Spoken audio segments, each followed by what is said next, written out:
السلام علیکم ورحمۃ اللہ وبرکاتہ۔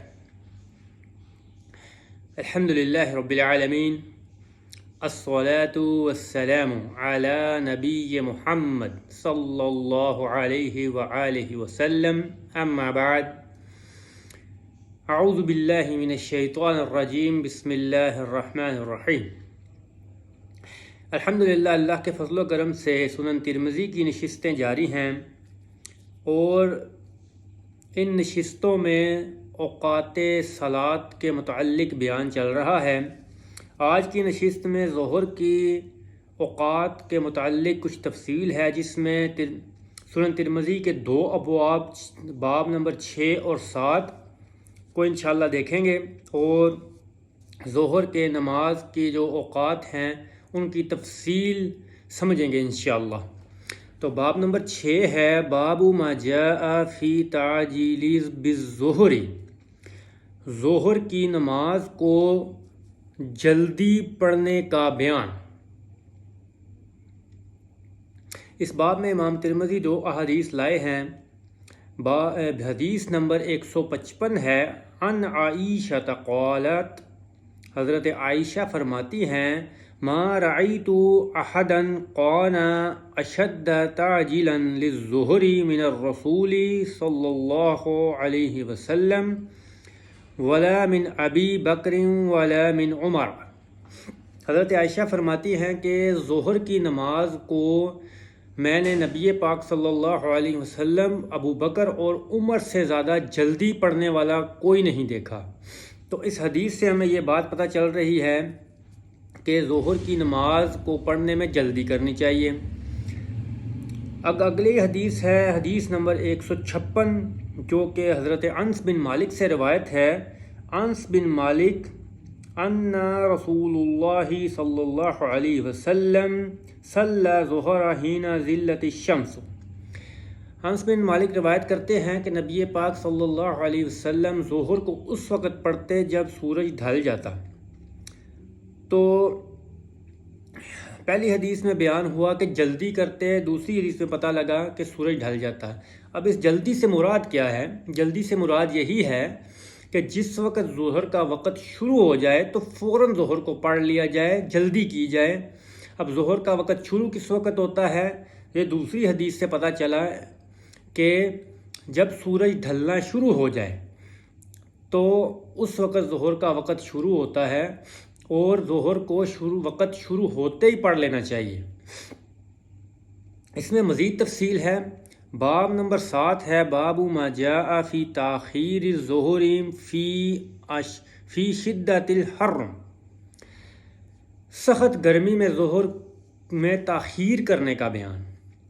اس باب میں امام ترمذی جو حدیث لائے ہیں، حدیث نمبر 157 ہے، عن ابی ہریرہ قال، حضرت ابو ہریرہ فرماتے ہیں، قال رسول اللہ صلی اللہ علیہ وسلم، نبی پاک صلی اللہ علیہ وسلم نے فرمایا، اذا اشتد الحر فابردوا عن الصلاۃ، سخت گرمی کے موسم میں نماز کو ٹھنڈا کر کے پڑھو، فإن شدت الحر من فیہ جہنم، کہ گرمی کی شدت جہنم کی بھاپ کی وجہ سے ہے۔ اب اس حدیث میں ایک چیز یہ سمجھ لی جائے کہ جہنم کی بھاپ کی وجہ سے ہے، تو جہنم نے اللہ پاک سے شکایت کی کہ میرے کچھ حصوں کو کھا رہے ہیں شدت گرمی کی وجہ سے۔ تو اللہ پاک نے اجازت دی کہ سال میں 2 سانس لیا کر۔ تو نبی پاک صلی اللہ علیہ وسلم نے فرمایا ہے کہ جب جہنم سانس کھینچتی ہے تو سردی آتی ہے، وہ سانس باہر نکالتی ہے تو گرمی آتی ہے۔ یہاں بھی فرمایا کہ سخت گرمی جہنم کے بھاپ کی وجہ سے ہے۔ تو جب سخت گرمی ہو تو کیا فرمایا کہ نماز کو تھوڑی سی تاخیر سے، یعنی ٹھنڈا کر کے پڑھو۔ اب اس تاخیر سے کیا مراد ہے؟ ایک بات تو بڑی واضح یہ سمجھ لی جائے کہ نماز میں تاخیر کرنے سے مراد یہ ہرگز نہیں ہے کہ نماز میں اتنی تاخیر کر دی جائے کہ اگلی نماز کا وقت شروع ہو جائے۔ پاکستان والوں کے لیے اس بات کو سمجھنا بڑا آسان ہے۔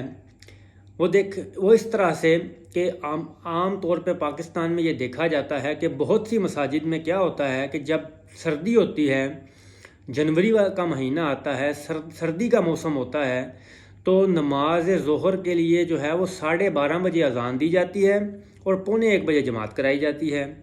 اور جس وقت سخت گرمی جون جولائی کا مہینہ آتا ہے تو 1:45 بجے اذان دے کر 1 بجے جماعت کرائی جاتی ہے۔ تو اس طرح کیا ہوتا ہے کہ سردی میں جو ہے وہ جلدی پڑھی جاتی ہے اور گرمی میں کچھ تاخیر کے ساتھ۔ تو اس طرح سے دونوں احادیث پہ عمل ہو جاتا ہے۔ ہاں، چھوٹی سی وضاحت ایک اور کرتا چلوں کہ بہت سی مساجد میں جو ہے وہ نماز ظہر کو 1:15 بجے اذان دے کے 1:30 بجے جماعت کرائی جاتی ہے۔ تو پاکستان کے معاشرے کے ماحول کے اور اوقات کے مطابق 1:30 بجے ظہر پڑھنا بھی درست ہے، وہ کوئی غلط یا دیر والا معاملہ نہیں ہے، لیکن یہاں پہ یہ بات عرض کرتا چلوں کہ پھر ظہر کو 1:30 سے زیادہ دیر کرنا وہ غلط ہوگا۔ چھوٹی سی بات ایک اور عرض کرتا چلوں کہ بعض مساجد میں سردی گرمی دونوں موسموں میں 1:30 بجے ہی ظہر کی جماعت ہوتی ہے۔ تو اگر احتیاط کے پہلو سے عرض کروں تو وہ کوئی غلط عمل نہیں ہے، لیکن اگر اس پہلو کو مد نظر رکھتے ہوئے کہ ایک حدیث میں بیان ہوا کہ جلدی کرتے، ایک حدیث میں بیان ہوا کہ گرمی میں دیر کرتے، تو اس سے پتہ چلتا ہے کہ گرمی کے موسم میں تاخیر کرنی چاہیے۔ تو اگرچہ دونوں موسموں میں ایک ہی اوقات میں نماز ظہر کو پڑھ لینے والے غلط نہیں ہیں، لیکن اگر وہ سردیوں کے موسم میں کچھ جلدی پڑھ لیں اور گرمیوں کے موسم میں کچھ تاخیر سے پڑھ لیں، یعنی آپ اس طرح سے کہہ لیں کہ اگر سردی کے موسم میں 1 بجے ظہر کی جماعت کرا لی جائے اور گرمیوں میں 1:30 بجے کرا لی جائے تو فائدہ کیا ہوگا؟ اگرچہ دونوں موسموں میں ایک وقت والے غلط نہیں ہیں، فائدہ یہ ہوگا کہ دونوں احادیث پہ عمل کر کے زیادہ اجر و ثواب حاصل ہو جائے گا۔ تو آج کی نشست میں ہم نے ظہر کی نماز کے وقت کو بڑی تفصیل سے دیکھا۔ تو یہ رہی آج کی سنن ترمذی کی نشست۔ اللہ پاک سے دعا ہے اللہ پاک ہمیں صحیح معنوں میں سمجھنے والا اور عمل کرنے والا بنائے اور اس سلسلہ کو جاری رکھنے کی توفیق عطا فرمائے۔ وآخر الدعوانا ان الحمد للہ رب العالمین۔ السلام علیکم ورحمۃ اللہ وبرکاتہ۔